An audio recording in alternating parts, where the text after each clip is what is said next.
For months, my IELTS listening score just wouldn't move. I was stuck at 6.5 and I honestly felt like I was hitting a brick wall. I was doing everything you're supposed to do, doing official Cambridge tests, listening to English podcasts, even started watching shows with subtitles, hoping something would help me. But no, my score barely moved. I was frustrated, demoralized, and pretty much was ready to give up. But then, just 2 weeks before my exam, I changed one thing about how I practiced. And that one change took me from 6.5 to a 9. This is how I did it, and it's much simpler than you may think. Let's be real, being stuck at 6.5 is a special kind of hell. You are so close to a 7 or 7.5 you need for university or a visa application, but you just can't close the distance. That was me. I felt like I was drowning in a sea of practice tests. Every day I would sit down, do a lot of practice tests, and hope for a better score. But I always went back to the same score. 27 out of 40, 28 out of 40, maybe on a good day 29, but it was insane. It wasn't that I didn't get English. I could follow conversations and watch movies just fine, but in an exam, the audio felt too fast. I would be focusing on one question, miss a single keyword, and by the time I realized it, the speaker was already 2 questions ahead. Then the panic would kick in and the rest of the section is already a blur. It was a crazy cycle of practice, frustration, and losing more and more confidence. My breakthrough came from a place of desperation. I was 2 weeks away from my test date and I knew that doing the same thing was a recipe for a failure. I sat and really thought of what was going wrong. It wasn't my vocabulary, it wasn't even the tricky questions, it was the speed. My brain just couldn't process what I was hearing fast enough with the audio while also reading the questions. So I asked myself a simple question. How do you make something that feels incredibly fast, slow? And I had this one idea. You practice with something even faster. It's kind of like how a runner might train with a weight on their ankles. When they finally take the weights off, running feels so much easier. I figured why not try the same logic for my listening practice. The one thing I changed was this. I started practicing with the audio, sped up. Okay, this might sound a little weird. Why would you make the test even harder on purpose? But that's exactly why it worked for me. When you force your brain to process English at 125 or even 1.5 times faster than the normal speed, you force it to work harder. Then when you go back to normal speed of an IELTS recording, it suddenly feels more manageable and easier. The panic starts to disappear and you finally have room for breathing, reading the questions, and listening properly. I didn't do this randomly though. I developed a specific routine. Here's the step-by-step process I followed. First, I would find an IELTS listening test on YouTube.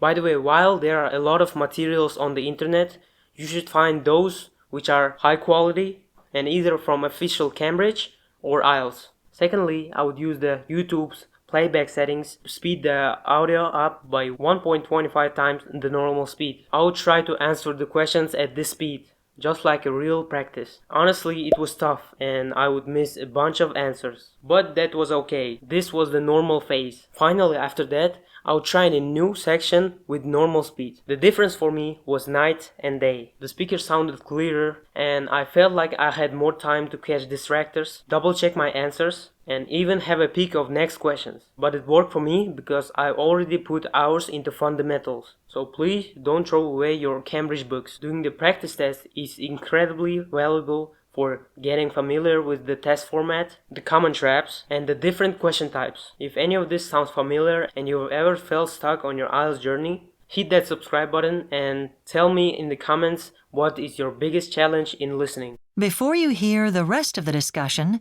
you have some time to look at questions 25 to 30.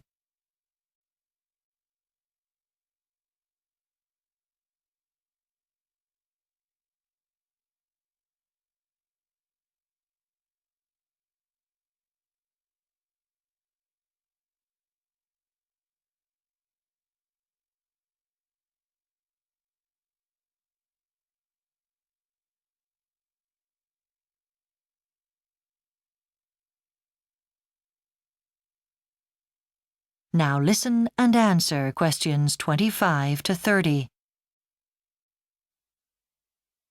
We'll have to do some background reading first. I'll go to the library later and get what we need. OK. I've already looked at forensics today, and it didn't say much about voice identification, so we needn't bother with that one. Language and crime looks a bit more promising, doesn't it? I've got that out of the library already, so we don't need to worry about borrowing that. Research methods in forensic linguistics. I guess we ought to borrow that. And voice identification will be a useful one. I'll borrow that from our classmate George. He won't need it for his project. But we should get out modern forensic techniques. We need all the help we can get on that subject. OK, that's that sorted out. Now on to the practical stuff. I'm not sure about how we're going to record the voices. I'm not too good on the technical side of things. Me neither. We'd better work out what we're doing. At least we get more than one opportunity to speak to the person playing the suspect. I just hope whoever it is won't make the task too tricky. I'm sure they won't be too hard on us. And as long as we do our research properly, it shouldn't be too hard to do the rest of it. I'm more worried about fitting in the writing up. I know. We've got loads of other assignments to finish as well. Now, Rob, let's decide how we're going to split the writing between us. Are you any good at introductions?